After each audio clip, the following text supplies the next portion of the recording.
Miarabantsika rehetra amin'ny anaran'ny Tompo. Fantatrao ve ny mahasarobidy ny fanahy masina ao anatinao? Izay fanontaniana izay no ezahantsika valiana amin'ny ity video manaraka ity. Ny kristianina rehetra ravana izay efa nandray an'i Jesosy Tompo sy mpamonjy ny fiainany dia manana ny fanahy masina daholo. Saingy tsy ny kristianina rehetra no mandeha araka ny fitarihan'ny fanahy masina io indrisy. Ary tsy ny kristianina rehetra ihany koa no mahatakatra ny hasarobidin'ny fanahy masina io izay ao anatiny. Tena marina ny tenin'i Jesosy manao hoe mahatsara anareo ny fialako. Tena fantatry ny Tompo tsara mihitsy ny hasarobidin'ny fanahy masina io matoy izy ny teny izany tamin'ny mpianatra. Ary izany indrindra no anton'ity video ity ampahafantatra anao ireto teboka folo reto izay ahatonga anao ahatsapa fa tena fanomezana sarobidy ny fanahy masina ka tsy tokony ataontsika ambanimbany zavatra eo amin'ny fiainantsika mihitsy ny fifandraisana aminy. Voalohany ny fanahy masina no miteraka ny fanahintsika. Izany fahaterahana indray izany no fiandohan'ny fiainana maha-kristianina ary tsy possible mihitsy izany raha tsy misy ny fanahy masina satria amin'ny fotoana izay inonao an'i Jesosy Kristy voalohany andraisanao azy ho Tompo sy mpamonjy ny fiainanao dia miditra ao anatinao ny fanahy masina miteraka ny fanahinao, manangana ny fanahinao. Misy video miresaka amin'izany ato amin'ity pejy ity ny alohany raha tiana ho lalinina mahakasika an'izay fahaterahana indray izay. Jaonina 4:1 izay ateraky ny fanahy dia fanahy. Romanina 5:2 ilay antsoina hoe fanahinaina io. Ilay fanahy nanangana an'i Jesosy tamin'ny maty no manangana ny fanahintsika koa hananantsika fahavelomana ahatonga antsika ho ateraka indray. Asan'ny fanahy masina izany. Ny faharoa dia izao ny fanahy masina no mampahafantatra antsika ny marina rehetra. Izany ny ambaran'ny tenin'Andriamanitra any amin'ny Jaonina 4:17 ny fanahin'ny fahamarinana izay tsy azon'izao tontolo izao raisina satria tsy hitany nafantany. Ambaran'ny Jaonina ihany koa 4:17 ny amin'ny hoe fa ny fanahin'ny fahamarinana hozy izy dia izy no hitari-dalana anareo ho amin'ny marina rehetra fa tsy hiteny ho azy izy fa izy ireny no lazainy avokoa ary na ny zavatra ho avy aza dia ambarany aminareo. Hitarika anareo amin'ny marina rehetra ny fanahin'ny fahamarinana hozy izy. Io marina io dia ny tenin'Andriamanitra aloha voalohany indrindra. Ny tena teolojianina faratapo no mahay indrindra ny soratra masina io dia ny fanahy masina. Ainy hatramin'ny voaloha ka hatramin'ny farany io ary raha tena te halala ianao ny hevitry ny soratra masina dia tsy maintsy miankina amin'ny fanahy masina. Tena izay aloha dia zava-dehibe izay. Ary tsy ny soratra masina fa hatramin'ny zavatra ho avy aza hozy izy dia fantany ampahafantariny ianareo izany. Raha tena mahay mifandray aminy ianao ka mahay miaino ny feony izay miteny aminao isan'andro isan'andro. Ny fahamarinana rehetra izay tadiavin'ny olona amin'izao fotoana izao natao hoe marina ny antom-pisianao sy ny zavatra rehetrarehetra ao amin'ny fanahy masina ny fanaridy ahafahanao mamantatra an'izany zavatra rehetrarehetra izany. Ny fahatelo dia izao ny fanahy masina no manambaran'i Jesosy Kristy amintsika. Izany ny ambaran'ny tenin'Andriamanitra fanahin'i Jesosy Kristy io. Jaonina asan'ny apôstôly 4:1-7 ary ny Jaonina 5:20 dia milaza koa ny amin'ny hoe fa raha tonga ny mpananatra izay irahako any aminareo avy amin'ny ray dia ny fanahin'ny fahamarinana izay mivoaka avy amin'ny ray izy no vavolombelona hanambara. Izany hoe ny fanahy masina tsy ny tenany akory no entiny ao anatrehanao na ampahafantariny ianao fa Jesosy Kristy no ampahafantariny ianao. Mitarika anao foana izany ny fanahy masina hitodika amin'ny Jesosy Kristy, hahafantatra an'i Jesosy Kristy, hitia an'i Jesosy Kristy, hahalala an'i Jesosy Kristy. Ny fanahy masina ravana ny tena mahalala an'i Jesosy Kristy zato isan-jato amin'ny fahafenona rehetra. Io fanahy masina io tsy hoe pouvoir fa tena olona io izay mitoetra ao anatintsika ary tena ilay olona fahatelo amin'ny trinité io izay tena mahafantatra tsara an'izany atao hoe Andriamanitra ray, Andriamanitra zanaka izany. Ka raha te hamantatra ny amin'izany ianao dia ny fanahy masina no ilainao hampahafantatra anao an'izany fa ny asany dia izay mihitsy mirevele anao hoe iza moa Jesosy Kristy, mitarika anao mba hanana ilay toetra mitovy amin'ny Jesosy Kristy ahatonga ny fiainanao ho tahaka ny fiainan'i Kristy. Izay no asany. Ny fahaefatra dia ny fanahy masina no mampibebaka antsika. Efa resahana teto mandrakariva izany.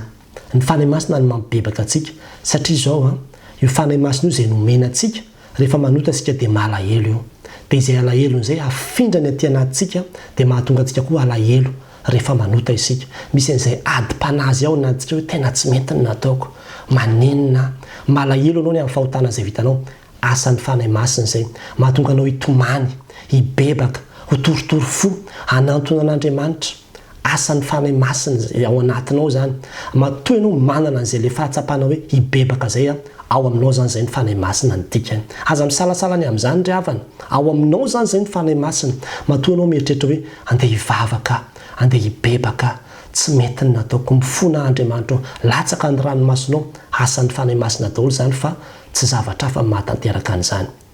ny zavatra manaraka koa dia izao ny fanahy masina koa dia mbola mifona ho antsika koa izy tsy hoe mabebaka fotsiny fa mbola mifona ho antsika koa izy araka ny ambaran'Andro Romaina 9:20 manao hoe ary toy izany koa ny fanahy no mamonjy ny fahalementsika fa tsy fantatsika zay vavaka tokony ataontsika fa ny fanahy no mifona amin'ny fitarainana tsy azo tononina zany hoe tena misy fotoana ianao le fivavahana le fifonanao iny zany hoentin'ny fanahy masina anatrehan'Andriamanitra iny izy zany mbola mitondra an'iny mireformule an'iny fehezanteninao iny mba hahatonga an'iny ho ankasitrahana anatrehan'Andriamanitra manampy tosika zany manampy ny fifonanao izy ary tsy amin'izany ihany fa amin'ny fahalementsika ao izy zany hoe mety misy zavatra tsy tadidinao tsy voabebaka ao adininao tsy tsaronao koa rehefa hotana fa nefa dia ataonao ireny zavatra ireny mba tsy hahatonga anao ho very mandrakizay ny amin'ireny zavatra ireny dia ny fanahy masina no mibebaka ny amin'ireny satria fahalemenao ny tsy fahafantaranao an'ilay izy ny tsy fahantakaranao an'ilay izy dia asan'ny fanahy masina no manampy anao mibebaka amin'ireny zavatra ireny zany akory tsy midika hoe tsy mila mibebaka antsontsika fa efa fanahy masina zany no mibebaka ao antsika amin'izay fahotana tadidinao sy fantatrao ininao atao anjaninao no mibebaka fa amin'izay tsy fantatrao kosa na tsy tsaronao na tsy tsina dia ny fanahy masina tena manampy anao amin'ireny fahalemenao reny mitondra ny fitarainana tsy azo tononina eo anatrehan'Andriamanitra ho antsika tsiraray avy mba hahatonga antsika ho amarinina eo anatrehan'Andriamanitra mandrakariva dia ny fanahin'Andriamanitra koa izay ao anatsika ny manome antsika ny antoka mahazanak'Andriamanitra atsika zany ny ambaran'ny tenin'Andriamanitra amin'ny Romaina 9:4 manao hoe fa izay tarihin'ny fanahin'Andriamanitra no zanak'Andriamanitra dia mbola izay koa ny ambarany any amin'ny Romaina 9:5 manao hoe ny fanahy dia miara-milaza amin'ny fanahintsika fa zanak'Andriamanitra isika zany hoe le fanahy izay mitoetra ao anatinao ao no manome anao le antoka ahafahanao milaza manao hoe voavonjy satria izaho dia olona manaiky ho tarihan'io fanahy masina io ka izay tarihan'ny fanahin'Andriamanitra no zanak'Andriamanitra ary raha zanaka ozy izy dia mpandova eny sady mpandovan'Andriamanitra no prailova amin'ny Kristy koa raha miara-miaritra aminy isika mba hiara-manambonina aminy koa tsy hoe rehefa anatinao ny fanahy masina dia tonga dia voavonjy ianao raha miara-miaritra aminy zany hoe andova ianao anana le fiainana mandrakizay eo amin'ny tompo mihitsy ianao no le fanahy masina zay mitoetra ao anatinao izy ny manohana anao sy manampy anao amin'izany raha tena manaiky ianao ho tarihany fa raha ohatra ka nofo no mitarika anao Galatiana 5:7 dia ambaranao amin'ny 9:20 manao hoe tsy andovan'ny fanjakan'Andriamanitra izay olona mbola tarihany nofony fa ny fanahin'Andriamanitra raha mitarika antsika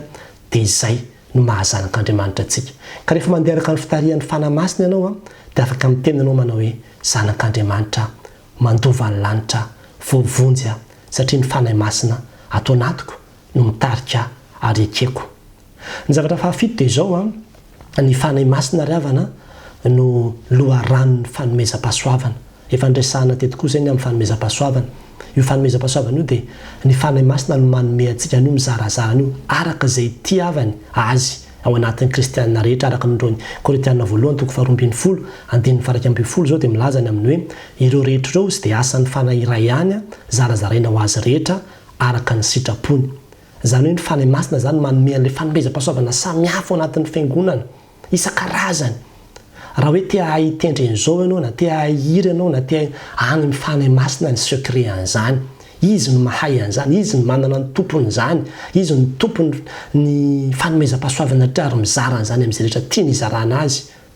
ka any aminy zany no misy ny fanomezam-pahasoavana rehetra dia io fanahy masina izay ao anatinao io zany loharanony zany izy dia zany koa ny fahavalo ny fanomezam-pahasoavana no manome antsika ny hery anaovantsika ny asan'Andriamanitra ny mpianatra dia tsy nahavelana anao nininina mihitsy aloha raha tsy ny fianoana ny hery zany hoe aza mihetsika mihitsy ianareo aloha izy ny tompo mandra-panahy ianareo ny hery dia rehefa tonga amin'izay ny fanahy masina Asan'ny apôstôly toko voalohany andiny fahavalo azo hery ianareo amin'ny latsahany fanahy masina aminareo dia ho vavolombeloko ianareo rehefa nidina tokoa ny fanahy masina tonga dia nivoaka amin'izay ireo mpianatra tsy voatazona ntsony tsy natahotra ntsony raha tena tianao ny hanana hery sy tanjaka anaovanao ny asan'Andriamanitra ao amin'ny fanahin'Andriamanitra no misy ny fanalahidiny izany tsy afaka tena havita ny asan'Andriamanitra isika ravana raha tsy miankina ny fanahin'Andriamanitra tena tsy tafavoaka isika raha mandeha amin'ny herin'ny tenantsika fa tsy maintsy miankina amin'io fanahy masina io tsika amin'ny zavatra rehetra raha tena tia havita ny asan'Andriamanitra ary hery io raha jerevanao ny baiboly amin'ny teny grika dia hoe dynamis avy amin'izany teny hoe dynamis zany no aven'ny teny hoe dynamite dynamo zany hoe le mamodina anao matanjaka ohatra ny dynamite mihitsy zany io hery io ka mahavita tena hoe zavatra mi-explose be ao anatinao ahafahanao manao zavatra goavana be ny fanahy masina zay ao anatinao no atanterahanao an'izany raha tena manan-kiotariana ianao ary tahaka izany koa ny fa manaraka fa sivy dia hoe io fanahin'Andriamanitra no manafaka atsika tsy asantsika ravana ny manafaka atsika tsy asantsika ny mamonjy ny tenantsika fa nomen'Andriamanitra ny fanahintsika ka nahatonga azy teny manao hoe fa ao amin'ny Kristy Jesosy ny lalàn'ny fanahinaina izy no nahafaka Romanina toko fahavalo andininy faharoa ny fanahinaina no nahafaka zany hoe ny fanafahana atsika amin'ny herin'ny ota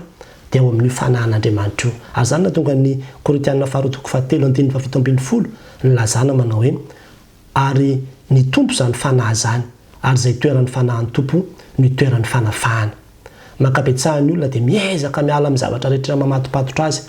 fa sahirana eo ianao fa tsy asanao zany fa ny asanao fotsiny dia zao atoloran'ny fanahin'Andriamanitra ny zavatra mamatotra anao dia avelao izy nanafaka anao fa tena afaka ianao ary zay tena hoe fanafahanao amin'ny tompo izay ny tena fanafahana tanteraka indrindra fanafahana tonga lafatra indrindra raha ny zanaka ny manafaka dia ho afaka tokoa ianao ny fanahany zanak'Andriamanitra no anatinao azo antoka ny fanafahana atsika amin'ny zavatra rehetra ary ny farany dia zao ny loharan'ny fahatsarana rehetra dia eo amin'ny fanahin'Andriamanitra daholo ambarany Galatiana toko fahadimy andininy faharoa amby roapolo ny amin'ireo le vokatry ny fanahy samihafa fitiavana fifaliana fiadanana faharopo famorapanahy fanaova-tsoa fahamarinana le fruit ozy izy zany hoe zavatra tokana io fa tonga dia miaraka daholo paquet anankiray tonga dia miaraka zany fa tsy zavatra hoe samihafa misaratsaraka fruit anankiray ihany zany ndreo rehetrarehetra ireo mitambatra ao anatinao zany hoe rehefa ao anatinao ny fanahy masina dia tonga dia omenanao daholo ireo zavatra rehetrarehetra ireo mitombotsy kelikely ao anatinao ireo vokatry ny fanahy ireo tsy anjarantsika no mitady hoe ahoana ny ataoko mba hazoko fifaliana ahoana ny ataoko mba hazoko fanaova-tsoa ahoana ny ataoko mba hazoko fiadanana tsy asanao zany fa rehefa ao anatinao ny fanahy masina ka tena avelanao hitarika anao dia mivoaka ho azy eo amin'ny fiainanao fotsiny zany hanananao zany zavatra rehetrarehetra zany tsy mila tadiavinao akory zany rehetrarehetra zany dravana no asan'io fanahy masina izay ao anatintsika io ny afatra amintsika dia zao kolokoloy ny fifandraisanao amin'io fanahy masina io mandeha anaraka ny fitarihany meteza ho tarihany fa tena matiantoka izay mino an'Andriamanitra manana ny fanahiny nefa tsy manaiky ho tarihany io fanahy io fa tena ny herintsika ny fahombiazantsika ny fahataterahantsika dia miankina be deaibe amin'ny fifandraisantsika amin'io fanahin'Andriamanitra izay ao anatintsika io ho an'Andriamanitra ny voninahitra amen